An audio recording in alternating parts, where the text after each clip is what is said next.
Hi అండి. నమస్తే. Welcome back to our channel. అందరూ ఎలా ఉన్నారండి? ఈరోజైతే ఒక స్నాక్స్ ఐటెమ్‌తో అయితే వచ్చేసానండి. ఇంకా వెల్లుల్లి కారం మురీలతో అయితే వచ్చేసాను. చాలా ఈజీ ప్రాసెస్ అండి. ఒకసారి అయితే మీరు ట్రై చేయండి. ఇంకా వీడియోలోకి వెళ్దామా? వీడియోలోకి వెళ్ళే ముందుగా నా ఛానల్‌ని ఫస్ట్ టైం చూస్తున్నట్లయితే లైక్ చేసి, షేర్ చేసి, సబ్స్క్రైబ్ చేయండి.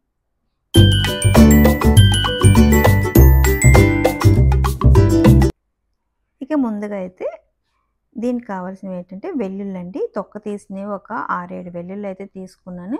ఇవి కొంచెం దంచుకోవాలి. మరీ మెత్తగా అయితే అవసరం లేదండి. కొంచెం దంచుకున్న తర్వాత ఇందులో ఒక స్పూన్ అయితే జీలకర్ర అయితే వేసుకున్నాను. ఇలా జీలకర్ర కూడా వేసేసి ఈ రెండింటిని కూడా కొంచెం దంచుకోవాలి.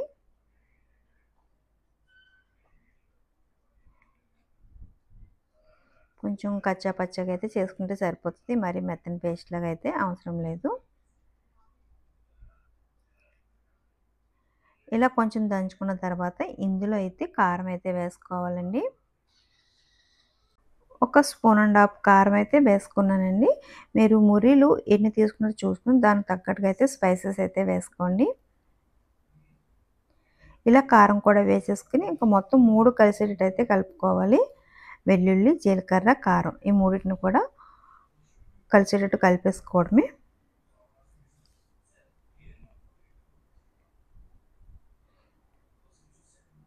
చూసారు కదా, ఇంకా పేస్ట్ అయితే రెడీ అయిపోయింది. దీన్ని పక్కన పెట్టేసుకోండి.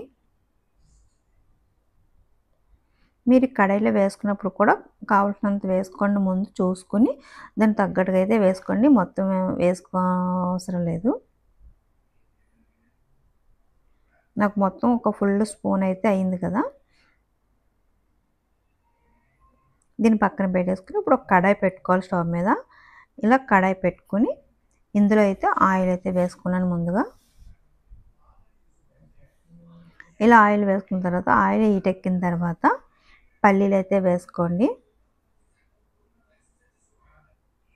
ఒక చిన్న కప్పుడు పల్లీలు అయితే వేసుకున్నాను.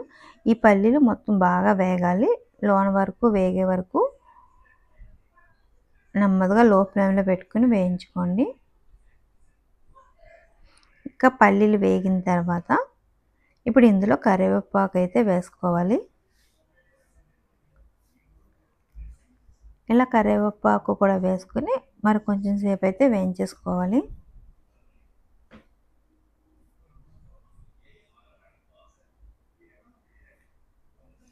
కరివేపాకు కూడా కొంచెం క్రిస్పీగా వేగే వరకు వేయించుకున్న తర్వాత ఇప్పుడు మనం ముందుగా పేస్ట్ చేసుకున్నాం కదండి, దాన్ని అయితే వేసేసుకొని మొత్తం కలిసేటట్టు అయితే కలుపుకోవాలి. కొంచెం ముద్దలా ఉంటుంది.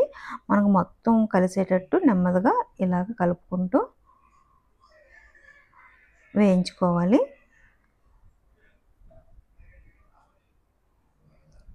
ఇది కలుపుకున్న తర్వాత మనకి మురీలు చూసుకుని దానికి తగ్గట్టుగా అయితే సాల్ట్ అయితే వేసుకోండి.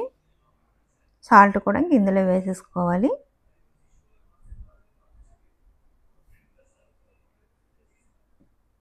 చూసారు కదా, నేను కొంచెం వేసాను ముందుగా, మరి కొంచెం అయితే వేసుకున్నాను. మొత్తం అయితే ఇంకా వేసేసుకున్న స్పూన్ కూడాని ఈ పేస్ట్ని అయితేని ఇలా కలిసిన తర్వాత ఇప్పుడు సాల్ట్ అయితే వేసాను. మీకు మురీలు తగ్గట్టుగా చూసుకొని వేసుకోండి సాల్ట్. ఇలా సాల్ట్ కూడా వేసిన తర్వాత మొత్తం కలిసేటట్టు కలిపేసుకోండి. ఇంకా అన్నీ కలిసినాయి అనుకున్నప్పుడైతే ఇప్పుడు మురీలు అయితే వేసుకోండి. మీకు ఇప్పుడు స్పైసెస్ వేసాను కదా, దానికి తగ్గట్టుగా అయితే మురీలు చూసుకుని వేసేసుకోవడమే. ఇలాగ మురీలను అయితే వేసేసుకున్నాను. ఇంకా మురీలు వేసిన తర్వాత మొత్తం స్పైసెస్ అన్నీ కలిసేటట్టు కలుపుకోవాలి. మురీలు పట్టేటట్టు కలుపుకోవాలి. ఇలా సాల్ట్ అన్నీ కూడా పట్టేటట్టు కాసేపు అయితే కలుపుకోవాలి. ఇంక ఇప్పుడైతే స్టవ్ అయితే ఆఫ్ చేసేసుకోవాలండి. మనకు అన్నీ వేగినాయి కదా. మురీలు వేసిన తర్వాత ఇంక స్టవ్ అయితే ఆఫ్ చేసేసుకోండి. ఇలా ఆఫ్ చేసుకుని మొత్తం స్పైసెస్ మురీలకు పడేటట్టు కలిపేసుకుంటే మనకి ఇంకా వెల్లుల్లి కారం మురీలు అయితే రెడీ అయిపోతాయండి. ఇంక ఇవి మనకి నిల్వ అయితే ఉంటాయి. ఒక స్టోరేజ్ డబ్బాలు అయితే వేసుకొని స్టోర్ చేసుకోవచ్చు. ఎప్పుడు కావాలంటే అప్పుడైతే ఈవినింగ్ స్నాక్స్ కింద అయితే తినొచ్చు. ఒకసారి అయితే మీరు ట్రై చేయండి, టేస్టీగా ఉంటాయి. ఇంకా వెల్లుల్లి వేసాం కదా, ఇంకా మురీలు అయితే రెడీ అయిపోయినాయి కదా. నా వీడియో కానీ మీకు నచ్చినట్లయితే లైక్ చేసి, షేర్ చేసి, అలాగే సబ్స్క్రైబ్ చేసుకోండి. ఇక మరొక వీడియోతో మరలా కలుద్దామా. Please subscribe to my channel Ratnam cookings and blogs. Thank you friends.